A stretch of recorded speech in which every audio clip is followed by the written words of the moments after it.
おは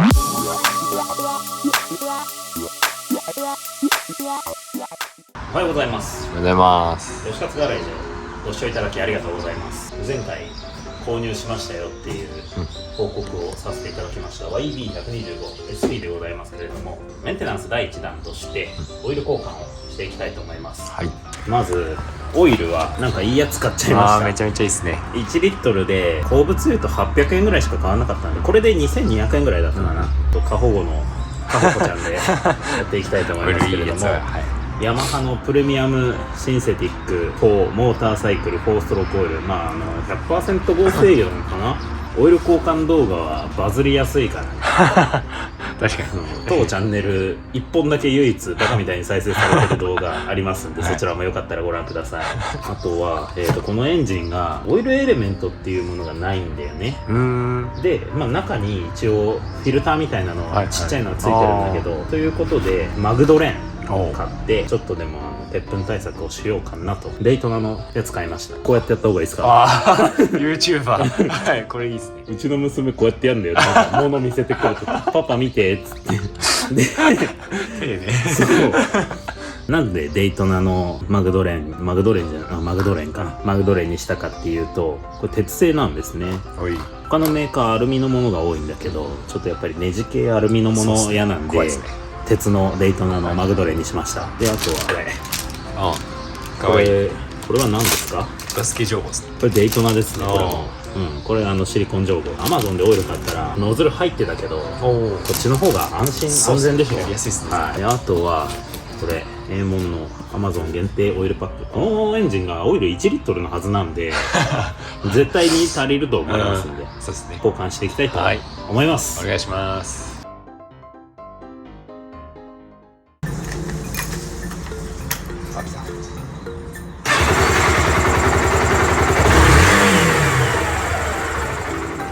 暖気が終わったのでオイルを抜いていきたいと思います。ドレーンボルトはこれかな？これだと思います。めちゃめちゃ真横だ。はい。なのでまずそれを緩めましょうということで、これどうやってやるんですか？谷折りでございますね。谷折り。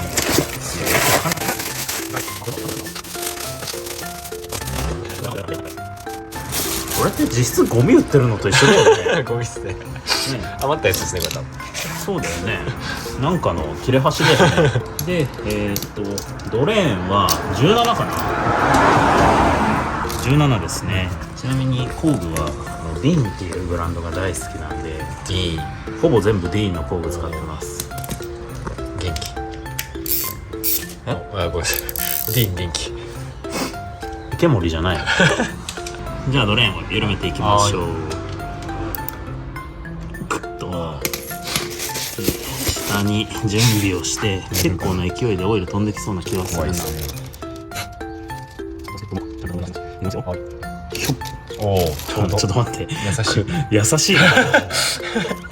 1リットルぐらいだと車だと多分もう10センチ奥に来るよね。あんま汚くないか。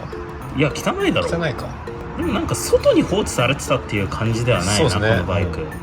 じゃあそんな流れ出るオイルを取っててもしょうがないので、こっちこれを開封したいと思います。開封レビューですね。あ、これはホチキスで止まってるだけですね。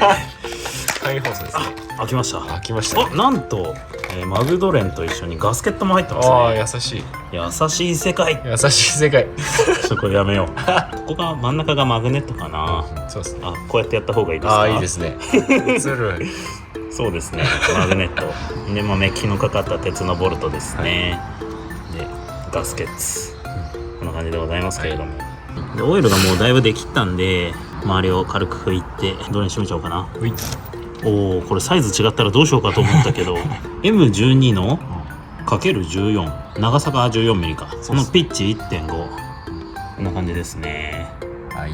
これが YB125SP 並びに YBR とかでも使えるみたいです。で閉めて最後ちょっとだけ工具当たりますか。径が変わった。純正ボルトより頭がちっちゃくなりました。さっき17で緩めたけど14で締めます。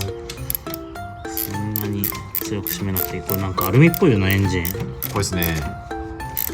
締めすぎたら終わるやつ終わるですね。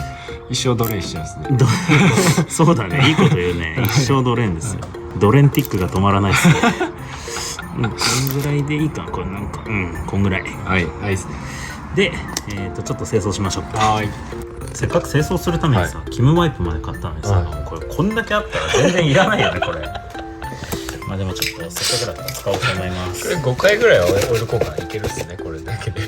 ああ、この箱5回、まあ 2.5 回は絶対いけるよね。多分1リットルも出てきてないよね、今。そうですね。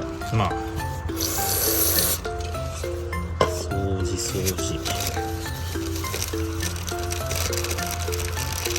オイルが焼けて、なんかね、オイルが焼けついてるね。これあれじゃないのかな、なんかシルバー塗装されてるだけかな。本当ですか。だとしたらまあ逆に安心っちゃ安心だけどね。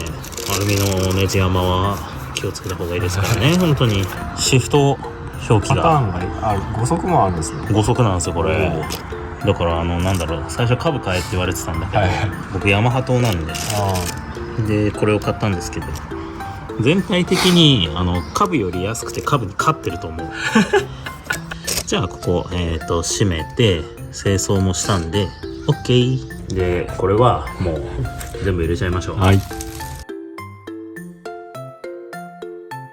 これでね、あとは燃えるゴミの日に捨てるだけでございます。地域のルールに従って処理してください。はい、お願いします。はーい。じゃあオイル抜き終わりましたんで、オイル入れていきたいと思います。そしたらこのデイトナのシリコン上部ですね、突き出していく。突き出していく。こんな感じですね。ちょうどぴったし。いいじゃないですか。でこの超高級オイル、なんか振った方がいいのかな。成分沈殿してそうだ。確かに長期保管だったら、そうそうそう。いやなんかもう瓶物缶物振っちゃうよね、どうしても。じゃあちょっとこれを入れていきたいと思います。オイル同じ色だな。透明ですね。透明ですけどオレンジがかってるのかな。ちょっとなんかこぼれそうで怖いなこれ。怖いですね。しかも最後一段できってなくないこれ。確かに。できましたね。いいですね。おー勢いよくやるとこうなるんですね。はい、ダメですね。後で掃除しよう。どうせまたこぼすから。この情報よくねえな。ちょっと柔らかすぎますね。あとはノズルがもうちょっと長くて上から入れたいかな。吸い込まれていくね。これ抜くのめんどくさいから、多分これ今、7分の1ぐらい残ってると思う。刻んでいく。初めて聞きました。刻んでいきます。でこれね、レベルゲージで確認したいと思います。これ閉めた方がいいのかな。一回そうですね。どこまでオイルが入ってますかと。一応フルまでは入った。じゃあちょっとエンジンかけてもう一回確認をしようかなと思います。じゃあちょっとエンジンかけて暖気しときますか。新しいオイルを温めよう。車みたいにブワーンってないのね。そうですね。今暖気してますけどね、そろそろ温まったんじゃないかなと。よし。じゃあオイルのレベルをもう一回確認しましょう。なんかボロいなこれカバーが。そうっすね。何回かこけてる感じで。この間試走した感じだと、ステムベアリングがこれもうダメらしいんだけど、まあダメな感じはした。あとタイヤがよろしくない。タイヤも結構。タイヤは IRC のタイヤを今発注してるんで、どこまでオイルついてる？上までついてる。ちょうどいいっすね。ちょうどいいんで、今1リットルの7分の6ぐらいを使うとちょうどいいです。なのでオイル交換はこれで OK で、終了です。ありがとうございます。バッテリー一応新品買ったんですけど、なんか暖気とかしてね、充電されたのか知らないけどセルすげえ元気になったんで、まあバッテリーは死んでから変えましょう。どうせまだ遠出もしないし、あとはまあ最悪押し掛けもできるから、これはちょっと保留で。じゃあとりあえずオイル交換終わりましたので、今回の動画はここまでとなります。またいろいろメンテナンス、次はですねタイヤ交換動画に撮っていきたいと思いますので、はい、よろしければチャンネル登録をして、お待ちいただければと思います。応援よろしくお願いいたします。お願いいたします。それではさようなら。